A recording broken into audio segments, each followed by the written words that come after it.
Payton Pritchard went off the other night. Yo, what's up? This is Renz at Stogies and Hoops. I'm on the last little nub third of this cigar, hand rolled by my wife. So this is a petty video towards my wife because she's a Boston Celtics fan.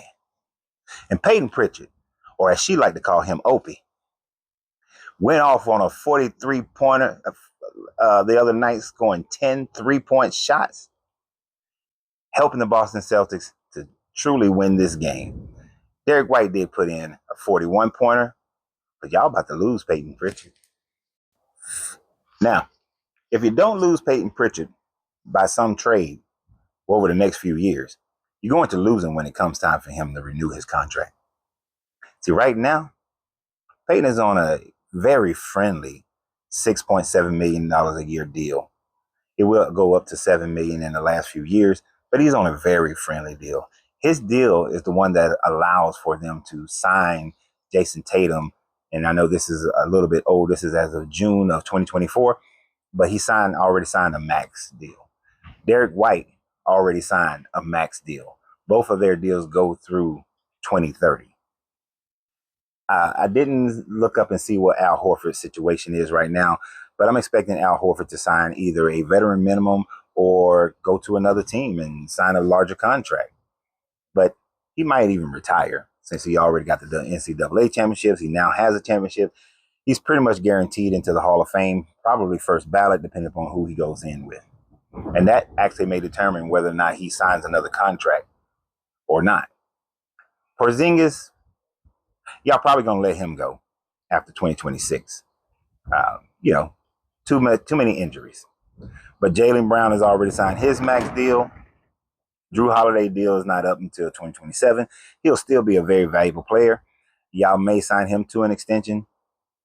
He might want a max, but it depends on how his health is going at the time frame. You might be able to get him on a team-friendly deal. But who you are not going to get on a team-friendly deal is Payton Pritchard.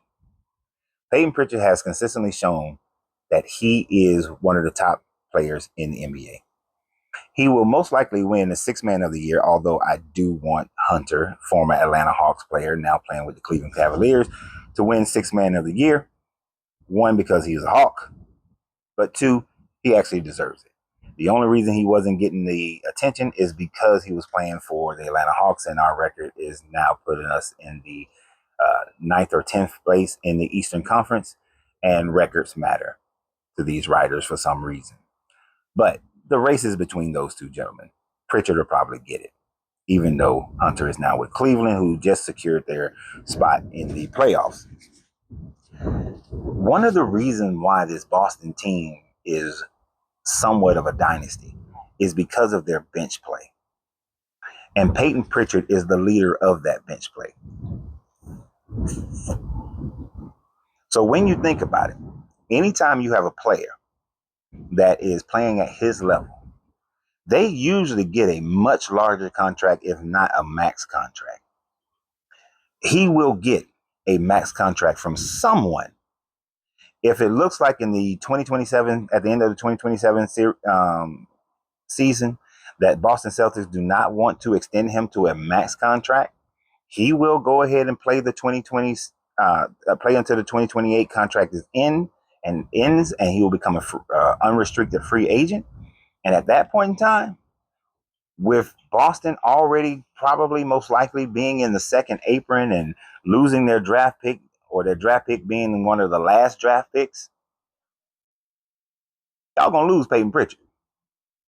And some other team is going to either bring him in as a starter, or they're going to be another championship level team that has room to sign him as a max contract, because they recognize in order to win championships, you have to have a deep bench. It's all fun and games during the regular season. But when it comes playoff time, if your bench can't keep the lead, if your bench can't keep the pedal to the floor, you're not going to win. This is one of the reasons why, even though I do like Hunter going to Cleveland, this might be a 1-year thing, possibly a 2-year thing, but they're not going to be, nor are they right now, I believe, a championship level team. When it comes to the grind of the 7-game playoffs and the slowing down of the game, I don't see them coming out of the East.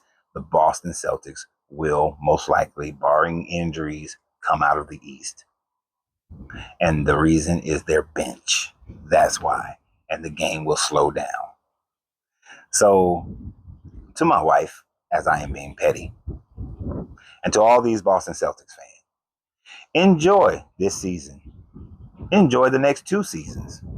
But after that, unless y'all team makes some great moves, this dynasty will be dismantled. And they will be relegated to a team that is competing for a championship, but not guaranteed as much as they are guaranteed right now.